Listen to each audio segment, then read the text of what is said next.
मेरा प्रश्न है गुरुजी जी मैंने गुरुकुल में अध्ययन किया है जी यज्ञोपवीत संस्कार के साथ मुझे गुरुजियों ने गुरु मंत्र दिया था तो अब मुझे गुरु दीक्षा लेने की आवश्यकता है या आप सभी चैनल को सब्सक्राइब कर लीजिएगा।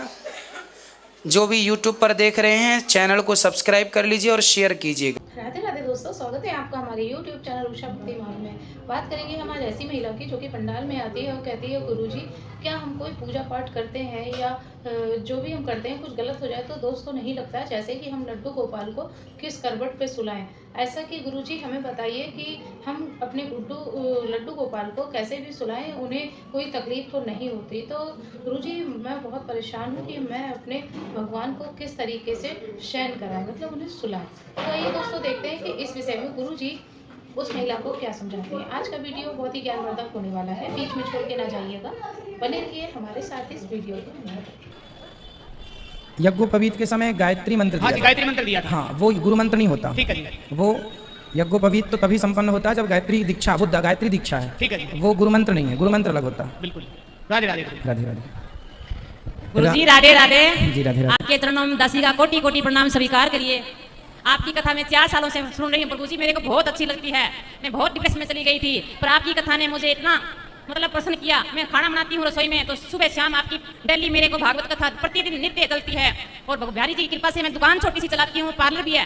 पूरे दिन आपके भागवत कथा मोबाइल पर चलाती हूँ, सभी लेडीज आती है मेरे पास, सभी को बोलती हूँ। इनके लिए कथा को सब तक पहुंचाते हैं, इसलिए तालियां हाँ, आपके लिए। मैं खूब प्रचार करती हूँ गुरुजी। मैं हिसार जाती हूँ, मतलब मैं डिप्रेशन में थी, मैं सुबह 4 गोलियां खाती थी तो लेडीज बहुत ही मेरे पीछे लाइन लगी हुई थी। मैं उसका बोला मेरी गोलियां गुरुजी ने कम कर दी हैं, आप भी गुरुजी की भगत बनो और कथा सुनो, गोलियां सब बंद हो जाएंगी। मेरा प्रश्न ये है 84 लाख योनियां प्रभु जी, मैं ये पूछना चाहती हूँ कि आत्मा सब में एक जैसी है, छोटी बड़ी है, चींटी से लेकर मनुष्य तक? आत्मा सबकी एक सी होती है। अच्छा, आत्मा एक सी है। जन्म और मृत्यु मन के कारण होता है। जो हमारे मन की इच्छाएं हैं, अच्छा, वो इच्छाएं यदि रह गई तो फिर अगला जन्म लेना पड़ेगा। अच्छा। इच्छाएं खत्म हो गई, मन भगवान में लग गया तो मोक्ष हो जाएगा। हाँ जी जय श्रीमन नारायण। गुरु जी आज माला धारण कर लिए। हाँ गुरु जी, इस साल में हमारे घर में शीतला पूजा होता है, शीतला माता का पूजा होता है रात्रि में। तो 2-3 साल से हम कर रहे हैं रात्रि में। तो गुरु जी इसके बाद हम नहीं कर पाएंगे तो फिर क्या करें? क्यों नहीं कर पाएंगे? बाद में फिर बूढ़ी हो जाएंगे ना गुरु जी। फिर बाद में बुरी नहीं हो जाएंगे गुरु जी, अभी तो कर रहे हैं, उसके बाद फिर नहीं ना हो पाएगा। 4 साल 5 साल 8 साल 10 साल उसके बाद तो फिर नहीं कर पाएंगे ना। फिर किन की करेंगे? फिर किन की करेंगे? उसमें हो पाएगा, बुरी हो जाएगा गुरु जी। श्रीमन नारायण का जाप करना, बस भगवान जो मंत्र दिया गया है आपको उसका जाप करना। अच्छा, और गुरु जी आपसे बहुत हमको आशा है, यहाँ हम श्रम दान करना चाहते हैं कुछ, तो आप कृपा कीजिए तो थोड़ा सा हो जाए। क्या करना है? कुछ भी, बर्तन धोना, झाड़ू नहीं, लगाना। बर्तन नहीं, नीचे जाके रसोई में आप भोजन बांट सकते हैं आपके हाथ से। अच्छा, खुश रहिए। आप जैसी माओ से हम बर्तन नहीं धुलवाते, हाँ कुछ भी आप सेवा दीजिए गुरु जी, हम यहाँ करना चाहते भोजन हैं। परोस सकते हैं आप। ठीक। मैं ना बलि देना, वो जब सत्संग से नहीं जुड़ा था तो मैंने बकरे का बलि गज दिया था कहीं पे मुंडन के लिए, बच्चों के लिए। तो क्या करे गुरुजी, अब मैं सत्संग में जुड़ गया और मैं अब चिट्ठी को कोई मार देता है तो मेरे को दया आता है, तो मैं बलि कैसे दूं और क्या करूं? ना दूं तो कोई दोस्त तो नहीं होगा? कोई दोष नहीं है। बलि के स्थान पर नारियल तोड़ देना। लेकिन माने मुंडन वहाँ करवाना बच्चे को, तो नारियल से मानेंगे नहीं, भगत जो वहाँ का है मानते नहीं है। कोई बात नहीं, माने ना माने आप अपना काम करना, बोले किसी की हत्या नहीं करेंगे हम। और गुरुजी एक प्रश्न और था, मेरे ससुराल से गुजरा सब बात आया था कि घर में, उसके घर में ना कोई नहीं, सबकी मतलब कोई ना कोई तरह की बीमारी हो जाता है या रिश्ता आता है तो रिश्ता, जैसे साली का रिश्ता है तो रिश्ता टूट गया, घर में बीमारी हो जाती, किसी का कोई तरह का, डॉक्टर के पास जाओ तो कोई बीमारी नहीं निकलती है, तो वो पोती पाठ करवाने चाहते तो क्या उससे ठीक हो जाएंगे सब कुछ? करवा लीजिए, भागवत जी कृपा करेंगी तो ठीक होंगी। जैसे आपसे मिलने की बहुत इच्छा थी, आपको टीवी पर देखती थी, लेकिन मैं चाहती थी कब प्रत्यक्ष आपसे मिलूंगी। गुरुजी मेरा ये क्वेश्चन है, मैं ठाकुर जी की सेवा करती हूँ और ठाकुर जी को कभी किसी करवट सुलाती हूँ, कभी किस करवट। ठाकुर जी को किस करवट सुलाना चाहिए? करवट? हाँ जी, कौन सी करवट का सीधे ठाकुर जी को किस करवट सुलाना चाहिए? भगवान को किस करवट सुलाना चाहिए? जैसा हाथ में लड्डू है हाँ जी, ठाकुर जी का, हाँ जी, वो हाथ ठाकुर जी का ऊपर रहे, हाँ जी, है ना? तो दूसरी करवट सुलाना हाँ, चाहिए। और कभी सीधे कभी पूरा चित्त भी सुला सकते हैं, सीधा भी सुला सीधा भी सकते सुला हैं। सकते हैं, जैसा आप उचित लगे वैसा सुला दीजिए। धन्यवाद गुरुजी, बहुत बहुत धन्यवाद। गुरुजी जब से मेरी शादी हुई है ना तब से मैं बीमार ही रहती हूँ। कुछ ना कुछ लगा रहता है मुझे, कुछ ना कुछ लगा रहता है, मतलब डॉक्टरों से मेरा पीछा नहीं छोड़ता। मैं एक वृंदावन में आई, वृंदावन से वापस जा रही थी, जैसे ही बस से नीचे उतरी तो मेरा टांग बिल्कुल चली गई। नीचे बस से उतरते ही मेरे पैर में फ्रैक्चर आ गया, बिल्कुल ऐसे लटक गई टांग मेरी। अच्छा। उसी समय हॉस्पिटल लेके गए, रोड डली उसमें, पर मुझे उस समय लग ही नहीं रहा था कि मैं चल पाऊंगी। पर पाठक जी आप इस तरफ आ जाइए। बिहारी जी की इतनी कृपा हुई मेरे ऊपर कि मैं अब अच्छे से चल भी रही हूँ, भाग दौड़ भी कर रही हूँ और हर महीने वृंदावन में भी आती हूँ। पर मुझे किसी ने बोला कि अब तुम्हारा एक्सीडेंट हुआ ना, वृंदावन मत जाना। तो गुरुजी मैं तो वृंदावन आ रही हूँ, कह रहे ठाकुर जी ने तुम्हारे साथ ऐसा किया, मत जाना। पर मैंने उनकी बात नहीं सुनी। तो ठाकुर जी अच्छा है ठाकुर जी, आपका तो पूरा ये समझ लो कि आपकी उस दिन मृत्यु थी, पर भगवान के धाम पे थे, इसलिए केवल पाँव से ही आपका वो मृत्यु टल गई। ये सोचना चाहिए, नहीं आना ये कोई बात ही नहीं है। ठीक और है गुरुजी इसीलिए ना मुझे घर में ना यहाँ पे पोथी पाठ रखवाए हैं ताकि मैं ठीक रहूँ। और मेरे जो ससुर जी है ना वो भी मेरे सपनों में बहुत आते थे, तो इसीलिए उनके चक्कर में मैंने पोथी पाठ भी रखवाया।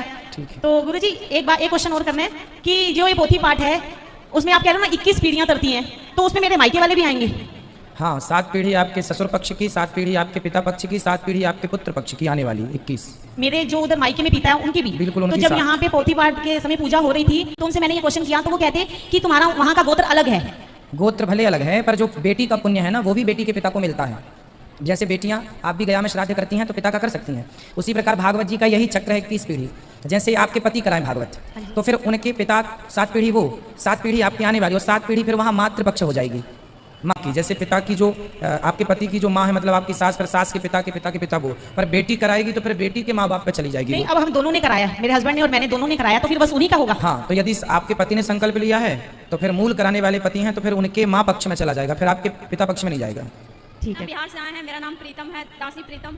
हम आपसे मिलने के लिए बहुत बेचैन थे, 2 साल से टीवी के जरिए हम जुड़े हैं आपसे, और आपके जरिए हम ठाकुर जी से मिल चुके हैं। मेरा बस यही प्रश्न है कि हम ठाकुर जी से क्या 2 रिश्ता बना सकते हैं? क्या क्या 2 रिश्ता बना सकते हैं उनसे? कौन कौन से? ऐसे एक छोटे से हैं जो हम अपने लल्ला के रूप में देखते हैं, ठीक है, और एक बड़े जो हैं उनको पति के रूप में मानते हैं। ठीक है, क्या ये सही है? भगवान सब कुछ है, जो आप मान लें वो अच्छा। और एक और प्रश्न गुरुजी, जैसे जो आप माला बताएं 11 माला रोज करने के लिए, हम वैसे पार्लर चलाते हैं तो ज़्यादा टाइम नहीं मिल पाता, तो अगर 11 माला अगर पूरा ना हो पाए तो क्या कम जाए, कोई दिक्कत है? देखो ऐसा है कि 11 माला आप जितना जप सको वो आपका अपना धन है, वो आपकी अपनी प्रॉपर्टी है, वो आपके संग जाने वाला है, जितना जपो वो आपका है। एक भी मत जपो, हम तो बोलेंगे नहीं, पर ये इस भाव से नहीं जपना कि 11 माला गुरुजी ने बोला तो जपो 11, नहीं, ये इस भाव से जपना है कि यही हमारा धन है, यही हमारे संग जाएगा। तो जितना आप जप सकते हैं, आपको जितना समय मिले, बाकी आप काम करते हुए श्रीमन्नारायण श्रीमन्नारायण जपते रहिए। हृदय में वो हमेशा बात करते हैं, उनका भजन एनी टाइम हर काम करते हुए बिल्कुल, चलता है। आप जपते रहिए और बस। पार्लर में भी हमेशा भागवत चलाते रहते हैं, जो भी आती है लेडीज सबको बताते हैं, जो भी मेरे सीखने आते हैं सब भक्त बन जाते हैं आपके और आपके ठाकुर जी के। खुश रहिए। गुरुजी राधे राधे। बहुत दिन से प्लान लगा रही थी, आज मिलने को किया है, और आपकी कथा बहुत अच्छी लगती है। मैं लड्डू गोपाल ले रही थी, उनका हाथ टूट गया। तो कैसे आपने इतने जोर के खींच दिया? नहीं, मैं ऊपर रख रही थी हवा लगाने के लिए, फिर गिर गए? हाँ, आप गिर गए वो। तो आप लोग ध्यान रखते नहीं हैं। पहली बार उसी दिन स्थापना की थी उनकी, और मैंने फिर यही सरा दिए। फिर अब वो ले जाए कि नहीं? लेना है। ले जाए? क्यों नहीं? फिर मेहर कर रहे हैं कि नहीं, ये बताओ। लेना है और अच्छे से ध्यान रखना है, ऐसे नहीं कि हाँ ऊपर से गिराते रहो। और माता जी के दर्शन करने कर लो ऊपर। हम्म, ठीक है, खुश रहिए। मेरे घर में ठाकुर जी महाराज की मूर्ति है, वो खंडित हो गई है। अब यहाँ से नई मूर्ति लेके जा रहे हैं हम, तो वो नई मूर्ति को स्थापित करेंगे, और वो खंडित मूर्ति को क्या करना है? नदी खंडित क्या हुआ है उनका? खंडित उनकी आँख हो गई है। आँख खंडित नहीं मानी जाती, आँख तो ले जाके दूसरी आँख लगा दो। दूसरी आँख मिल नहीं रही है यहाँ? मिल जाएगी। अच्छा। यदि हाथ पांव टूटते हैं तो खंडित माना जाता है। जी। आँख तो भगवान जी की निकल जाती है, तो वो तो आँख लगानी पड़ती है, तो वो आँख निकल गई, वो खंडित नहीं है, इसलिए उनको भी रखो और इनको भी रखो। महाराज जी, एक दूसरा क्वेश्चन ये है कि हम अपने पिता और बाबा की पोथी करवाना चाहते हैं, तो दोनों की साथ में हो जाएगी कि अलग अलग करवानी पड़ेगी? आपके बाबा? हमारे बाबा और हमारे पिता दोनों लोग एक्सपायर हो गए, हमारी माता जी भी एक्सपायर हो गई हैं। तो गोत्र एक ही है कि अलग अलग है? जी, गोत्र आपका एक ही है कि अलग अलग हो गोत्र जाएगा? हमारे पिता का कश्यप गोत्र, हमारे बाबा का भी कश्यप गोत्र, और हमारा भी कश्यप गोत्र। हाँ, तो फिर ठीक है, एक से हो जाएगा। एक से पहले तो ये कि आध्यात्मिक मान्यताओं के अनुसार भगवान श्री कृष्ण की 16,107 पटरानियां और माँ रुक्मणी करके 108 रानियां थी, परंतु ऐसी क्या मजबूरी रही होगी या ऐसी क्या परिस्थितियां आ गई होगी जिसके कारण उनका माँ राधा के साथ उनका विवाह ना हो सका? राधा जी से विवाह ना हो सका ऐसा पूछ रहे हैं जी। बेटा, ऐसा है कि वृंदावन में 84 कोस में एक स्थान है भांडीर वट, वहाँ पर राधा जी का विवाह भगवान कृष्ण से ब्रह्मा जी ने कराया है। राधा जी का विवाह भगवान से हुआ है, ये बात लोग जानते नहीं हैं। ना जानने से उनको लगता है कि राधा से प्रेम किया है पर विवाह नहीं किया, ये बात लोग जानते नहीं हैं। गर्ग संहिता में गर्गाचार्य जी ये लिख रहे हैं, लिखित में सबूत है शास्त्रों में कि राधा का कृष्ण से विवाह हुआ है। और राधा तो भगवान की सदा से पत्नी है, राधा तो महालक्ष्मी है और भगवान नारायण है, तो लक्ष्मी नारायण तो सदा से हैं। बाकी यहाँ भी विवाह हुआ है, 16,108 जो हुए हैं वो द्वारिका के विवाह हैं। ये विवाह भगवान का वृंदावन हुआ है, ये अलग है, उन विवाहों से ये गिनती अलग है।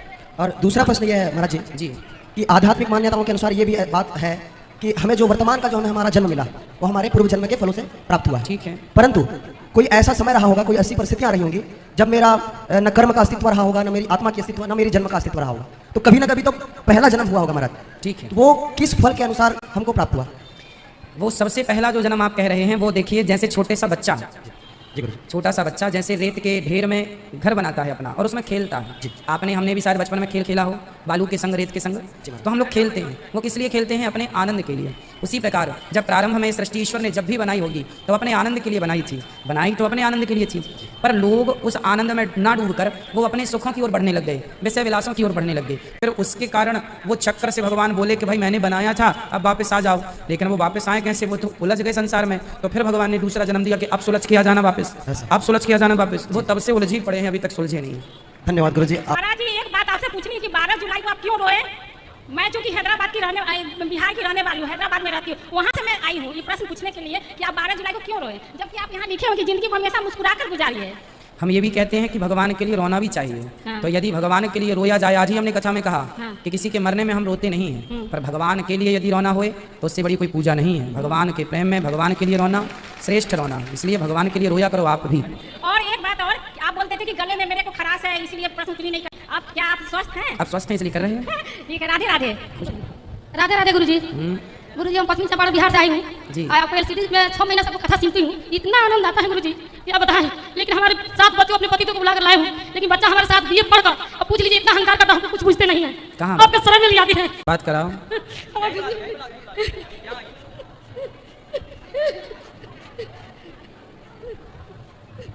खड़े हो जाओ भैया। राधे राधे गुरुजी। क्या नाम है आपका? धनंजय कुमार। ये आपकी कौन है? मम्मी। तो आपकी माँ को आप सेवा नहीं करते अपनी माँ की? करते हैं। तो ये माँ क्यों रो रही हैं? पता ना। थोड़ा ध्यान रखा करो अपनी माँ का। शादी हो गई आपकी? हाँ गुरुजी। हो गई जी। तो माँ की सेवा करते हैं, वो समय देते हैं अपनी माँ को? अभी पढ़ाई करते हैं, फार्मेसी कर रहे हैं ग्रेजुएशन के बाद में। नहीं, पढ़ाई तो करते हैं, पढ़ाई तो हम भी रोज करते हैं, जी गुरुजी। है ना। आप फिर भी पढ़ाई कर रहे हैं तो ठीक है, पर फिर भी थोड़ा माँ का ख्याल रखा करो, बात माना करो इनकी। तो देखो दोस्तों, आज की वीडियो आपने पूरी देखी और सुनी। जैसे कि उस महिला ने कहा कि हम लड्डू गोपाल को किस करवट से सुलहें और किस करवट पे सही रहेगा कि गुरु जी कुछ ऐसा बताइए जिससे हमारे भगवान को आराम मिले। तो दोस्तों, गुरुजी ने यही बताया कि आपकी जैसी इच्छा हो, जैसी श्रद्धा हो, आप वैसे ही सुलाइए, लेकिन जिस हाथ में भगवान के लड्डू रहता है वो हाथ ऊपर रहना चाहिए, ऐसा गुरुजी ने समझाया। लेकिन दोस्तों, आपकी पूरी वीडियो में आपने जो देखा सुना, उससे आपको जो ज्ञान प्राप्त हुआ हो, आप हमें कमेंट बॉक्स में कमेंट करके बता सकते हैं। और हाँ, अगर अभी तक आपने हमारे चैनल को सब्सक्राइब नहीं किया है तो आप हमारे चैनल को सब्सक्राइब कर लें, हमारी वीडियो को ज़्यादा से ज़्यादा लाइक व शेयर करें, कमेंट बॉक्स में राधे राधे लिखना ना भूलें। मिलेंगे किसी ऐसे ही अन्य वीडियो के साथ, तब तक के लिए।